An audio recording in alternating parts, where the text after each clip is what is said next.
vote. It's your boy DJ MV. Now this week on Breakfast Club Extra, Yee gives advice from your email questions, and she gives great advice. Shout out to Yee. Our man Donald Rawlings, he's in these streets asking if we should forgive Kanye West. We go behind the scenes to see if you can separate from the art, so that'll be good. And also, Zoe Dallas breaks down the heart of a man on lip service. And the fellas of Brilliant Idiots, they discuss blackface. Let's go.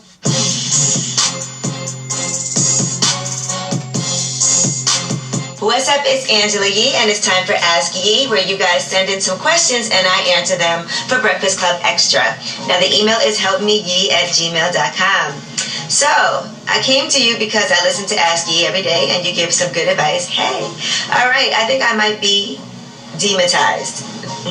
We've been in with each other for a year now, but we didn't have sex until about 2 months ago. He took my virginity, but I kind of felt like this about him before we started effing, so I don't know if I'm in love because I've never been in love or if I'm demonetized.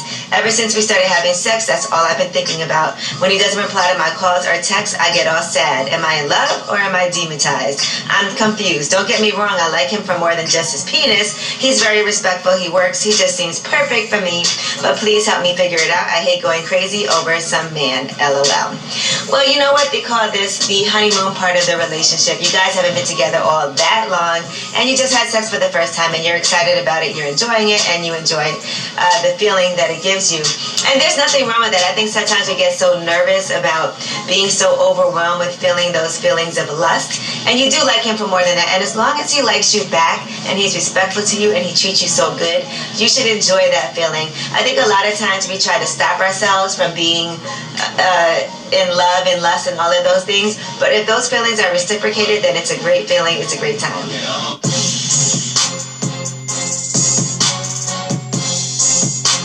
Yo, this is Donnie Ross, fourth member of the Breakfast Club. I'm out the streets. A little while ago, Kanye West went to the White House and he wore a Donald Trump hat. Everybody was upset with him. Now he's thinking that people have been using him to move their political beliefs. Does he want back into the black community, and do you accept him? No. Kanye West was in the White House. Okay. Sporting a Donald Trump Magna hat. We saw that. Now he's saying that he made a mistake. What are your thoughts? Fuck him. Oh, how do you feel about that? And should the hood accept Kanye West back? I mean, what you just said sounds real hypocritical, and I don't fuck with hypocrites. So what does that mean? I don't fuck with hypocrites. You know what? I feel like he's trying to change. He's trying to realize what's going on. I feel like you've been smoking the same thing Kanye West been smoking. I don't fuck with hypocrites, therefore I don't. He crap with hypocrites, whatever a hypocrite is. Yo, look, he got a man's on. Yo, for all y'all people out there, we know hypocrites. No hypocrites. Kanye West, you a hypocrite. Look, man, honestly, Kanye West has been on a crazy rampage in his mind.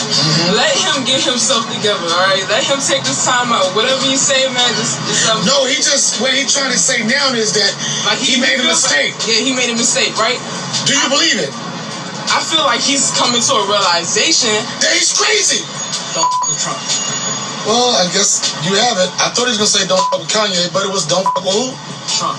See, Kanye? Picked the wrong team. Well, you gotta understand though. You gotta understand. He is crazy. All right. Kanye West been on some crazy shit, but at the same time, he's been around some crazy shit too. Is Kanye West done? I don't believe so. No. Done. I love Kanye. He's done. He's done. I love you. All right, you got some love. Like you love him. She don't know what the hell is going on, but Kanye West, you got love out here. Hey man, follow me at Live on Sunday. Anybody promote your shit? It's a toss-up. Some people say they don't accept Kanye's apology. It's too late. Some people say he's crazy, but some people say he's still a musical genius and they want him to do music. So at the end of the day, I guess people are rooting for Kanye to get your shit together.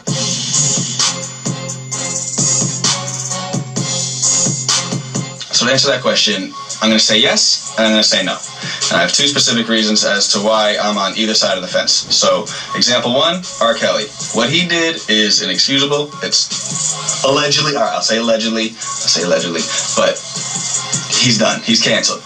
We can't support that. Kanye West, on the other hand, no, I'm not a Trump supporter, but that's his opinion. If he feels that way, you're entitled to feel that way. I'm still wearing the sneakers. I'm still listening to the music. I still rock with you. And I think when it comes to separating the art from the artist, it really depends on what we're trying to separate. Yeah, I can separate the art from the artist because The art is their job. That's just a facade that they're trying to do. I feel like it depends. Like, for example, with R. Kelly, I honestly had to delete his music about 2 years ago because when I thought about it, he's making all of this sexual and, like, you know, freaky music, and then all of these allegations of him messing with underage women is coming out, and I'm hearing that he used to have underage girls walking around as a way to motivate him to make the music, so it kind of creeped me out and I had to delete it. So in that case, I couldn't separate the art from the artist. I think that I do separate the artist from their art because in certain aspects you can't always judge a person for what they do on the outside if you've been attached to their previous work before they were either criminalized from public opinion or in the actual court. Case in point, Bill Cosby, of what just recently occurred. But I grew up on watching The Cosby Show, and that's still something that was something that was instilled in my childhood, and it was just something that I was brought up on. But I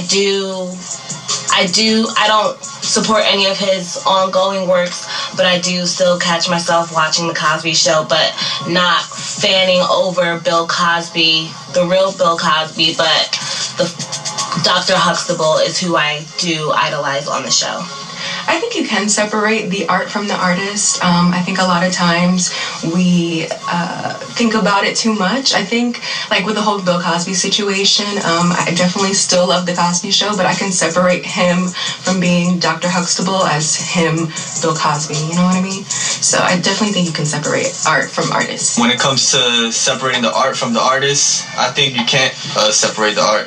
Just because, like, for example, Tekashi and his music, they're like interchangeable. You can't just take his art away, and it makes him who he is. Just like for Cardi B, her style, you can't take it away, and it makes them who they are. So no, you can't take away their art from the artist. I feel like it's really difficult to, just because if I go back and listen to like an album or I'm watching a show, I can't separate like what they did from what I'm watching. It taints it.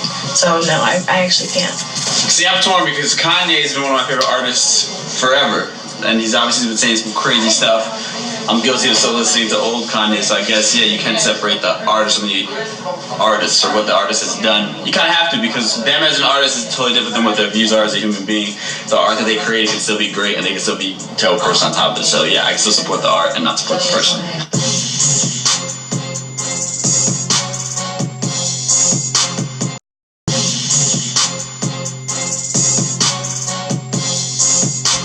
But I gotta ask you, would you say that your lyrics are all like real life experiences?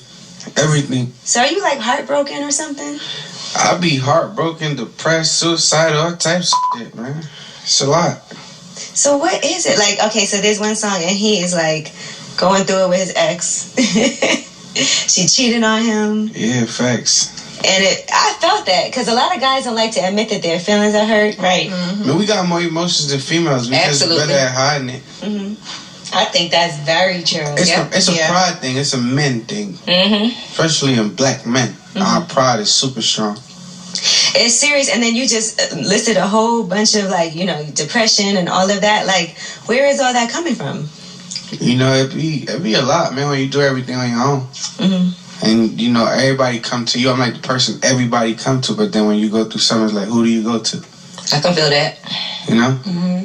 It's like when I win, we win. When I lose, I lose. You by myself, right? So it's almost that situation, and everything comes at once. I don't got no substance, so I don't drink, I don't smoke, so everything be hitting me at 100 miles per hour. It's me. It's probably good that you don't, because then sometimes people do that to like self-medicate when they're going through things. And then they go too far. Yeah, they take it too far. Then next thing you know, they on crack. Mm-hmm. Yeah. Jeez Louise. I was just going to say an alcoholic or some shit, because she done jumped off the bridge. I was just trying to go to the furthest extreme. That's all. But sometimes I know how to, you know, I pray a lot. Mm-hmm. And then, you know, my son, he helped me. Like, when I look at him, all that be out the window, I'd be like, what? Wake up, I gotta live. That's crazy that he says that, because Wale was saying a similar thing with his daughter. That, like, you know, that kind of, his daughter brings him out of his depressions and stuff like that. Like, as soon as I see him, I'll be in LA and, you know, he don't be with me in Miami, but as soon as I FaceTime him or he call me, like, He said he takes his mom's phone and send me videos like, "What's up, daddy?" As soon as I see him, they be gone. He's like my drug, cause he like automatically just, man, what am I tripping about? I'm cool. No, but I don't like being like these other rappers and bring it out to the world like, oh, I'm just this depressed guy. Cause it's like, no, I'm grateful for my position, but I be going through real life stuff that money can't fix. Cause if it's for money, I'll be cool. I'm good on money side. That's why I say that's important, because people always look at people that have stuff and think like he has no reason to be depressed. Nah, you got every reason. You know, you losing friends, you losing relationships, and your family's kind of ungrateful sometimes. That all that takes a toll on you. What do you like in the bedroom? Because we're hearing all this, right? You seem like the nicest guy. Yeah. Very emotional, but not wanting to show it. So how does that translate? I mean, in sex? I can't toot my own horn. I ain't had no bad reviews. You mean like masturbate? Toot my own horn. Ba-doom. I can't tell you all the top, but I never had nobody say nothing bad. I always had I need that. Great reviews. I done had people who get into whole relationships like yeah.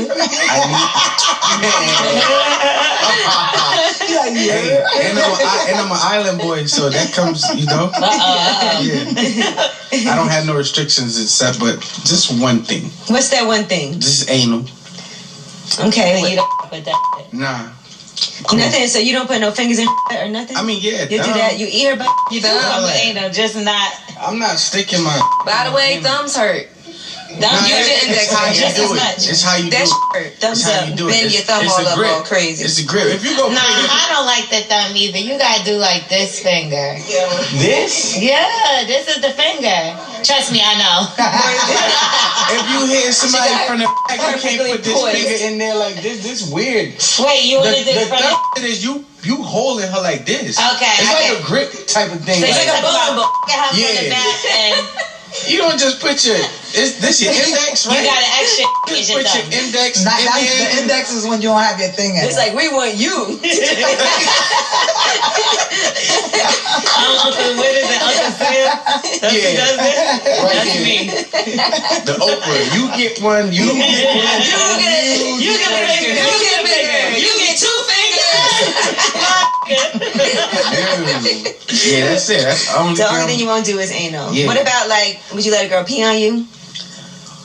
I mean, this might be like a yes or no thing. Squirting is peeing, kind of. So yes, nah, it is. like an R. Kelly. Hell no. What are you talking about? Like a golden shower? Yeah, like golden shower. Yeah, no. He said, yeah, no. No, we not doing the just randomly peeing on me. What about dressing up? What, on some like Batman? Batman? Yeah, for sure. Batman? Yeah, for sure. Batman. Role play. Role play, yeah, for sure. So you have done that? Yeah. What was your role? Pilot. Oh no.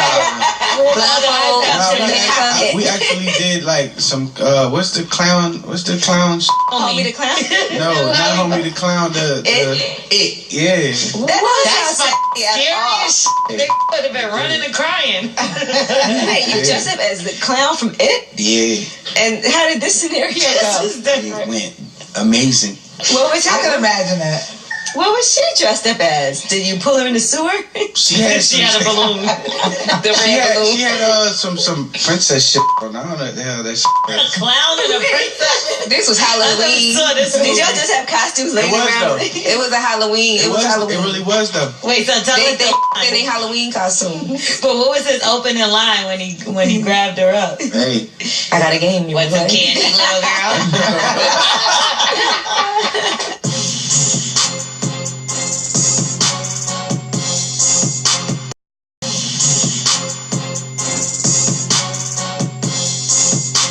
What we're not going to do is act like it's okay to ever try on somebody else's experience.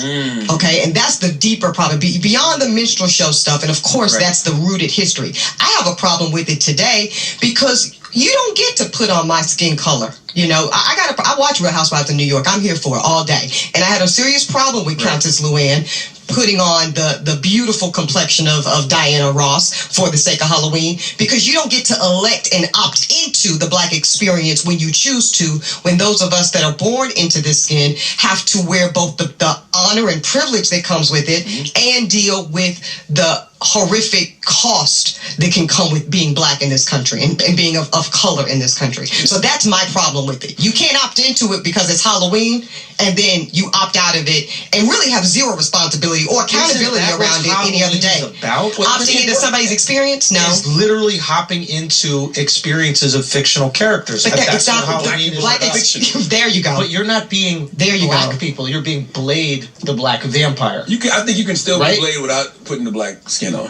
Of course you I've can. seen the Migos. Somebody was the Migos last year. 3 white guys with the Migos last year. I knew exactly who they were. Yep. They didn't have none of the bronzer on or anything like that. They had the clothes, the hair, the tattoos. Boom. That was cool. Juliana Huff, when she went as Crazy They had Eyes dreadlocks. from Orange, probably did. Yes. So they're dreadlocks. Now, some might say that using dreadlocks would be opting into a black experience.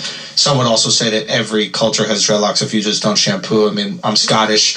Braveheart had dreadlocks. Yeah. But, whatever. The point is, when does this experience become racial? When does it become simply about the character? It becomes racial the minute you are opting into someone's skin color. Because that's what race is, a social construct in its world and in this country based solely on social norms assigned to people according to the color of their skin. So it's not complicated, really. So if that's the premise of racism and racial identification, I just don't like anybody opting into it. Now, like I said, Juliana Huff 3 years ago, she was Crazy Eyes from Orange is the New Black. You didn't need to put the brown skin on, girl. We got you. When you do the knotted hair, you got the orange jumpsuit on, and your prisoner ID number, I know you're Crazy Eyes. I'm good. Contacts. Yep. Yeah. I got it. I'm good. You don't need to go further. You don't have to put on NC45 from Mac. You ain't got to do that. Like when you do it at this point, knowing how people feel about it, you're just trolling, bro. You are trolling. That's it. Like when you're doing it just because you know how people will feel about it, you're just trolling. So what's the point? Right. I guess the point, it's not worth it. I don't think there's any return on investment for it. I wouldn't do it. I guess I'm trying to have the discussion that, like, if there is this one day where we're opting into characters and sometimes opting into cultures, and our skin color is sometimes what differentiates us, especially within cultures. When you want to talk about America, you can't be black without being black. Right? Actually black, not fictionally black. I think that's what you hear us saying. Is we're not here for the fictional black experience. You have to have the good with the bad. You want to ride with black, then that's why I know it's controversial. I didn't have that much of a problem with Rachel what's her face. I'm glad you said that. We're on the same wavelength. Yeah, that's the only appropriate Halloween costume. White people, if you want to wear blackface, right? And you just have to do it. Like you can't help yourself. Rachel Dolezal is probably the only one you can get away with. I agree. I had no problem with her. Elsa. None. You know why? Because before we go to that, I had no problem with Rachel because you were opting into the black experience every day. Every day. You she was just the president of NAACP. literally. So if you want to do that, I'm not even mad at you at all. Can Rachel Dolezal be Luke Cage for Halloween? She could be Misty Knight. Can she? Yeah, she can definitely be Misty Knight. Absolutely no problem with that. She could be Misty Knight. She's so clear on that. earned it. So basically, she's living the experience. You're advocating on behalf of black folks. I got no problem with that. For 364 days a year. Yeah, you're passing as black. You can do Halloween as a black. Yes, so you've earned that's it. the cost, guys. If you really want to be, if you really want to be Tina Turner, be black all year. Be black all year. But Rachel opted in and out though because she once sued Howard, I think, right? For not letting her in. That was before. So you can't hop in and out. That was before she fully evolved into her blackness. When she fully accepted it. That was a hot the dance. appropriate I agree with that. blackface that you could do is if you were Rachel Dolezal, though. Yeah. What's that? You can be a white person and say you're Rachel Dolezal. Throw on a little bronze and I'm like, who are you? I'm Rachel Dolezal. Some Janet Jackson poetic justice braids and you're fine. People will laugh. Yeah. I think that one could get a laugh. I want to see what Rachel's going to go as for Halloween. Because if she goes as some white, then I'm going to be furious. Don't you dare go as Abraham Lincoln's wife. What if Rachel is Megyn Kelly? That would be hysterical. Rachel, that's what you got to do. I know your kids listen. Rachel, go as Megyn Kelly for Halloween. I remember Andrew saw Rachel at the airport. He sent me an airport. He go, bro, I'm sorry, she black. He was like, yo, I'm telling you, I'm looking at her right up close. She black, bro. Listen, dude, it was like I was trying to put it together. Yep. Bro, black woman, bro. Yeah. If you can feign the black aesthetic that well, you've earned it. I'm into that. I just don't think. I just like the N word for me, man. It's a mute argument. It's really nothing to discuss. I think the bigger issue with the Megyn Kelly situation is the lack of diversity on that. Yo, why don't let everybody say the N-word, man? Don't you need to tighten that up a little bit? But that's what I'm saying. I'm not Actually, with Charlamagne doesn't let everybody say it. I was at a talk at his Disruptors talk when he kind of caught himself like, I don't say it in mixed company, and I appreciate that because you have to be like accountable for how you're saying it. No, dead ass. That was important. N-word for me is like the litmus test for how upset Charlamagne is about a situation. Because if something really pissing off, that flying. Because I use it in context. I don't use it as a term of endearment. You know what I'm saying? I use it in context. Literally. Do you think it is a little liberal? Like when I'm walking around Koreatown in New York and I see Korean kids throwing the around all over the place. They don't know no better. But that's our fault. And the reason I say that's our fault is because they learn from the music. Yep. You know what I mean? They learn from the people that they look up to. To them, it's just a slang word. Right. You know what I mean? They don't know any better. You don't think it has anything to do with them, like, breakdancing a lot and like... That's all the same thing. They're embracing our culture. Like, they're learning from us. Right.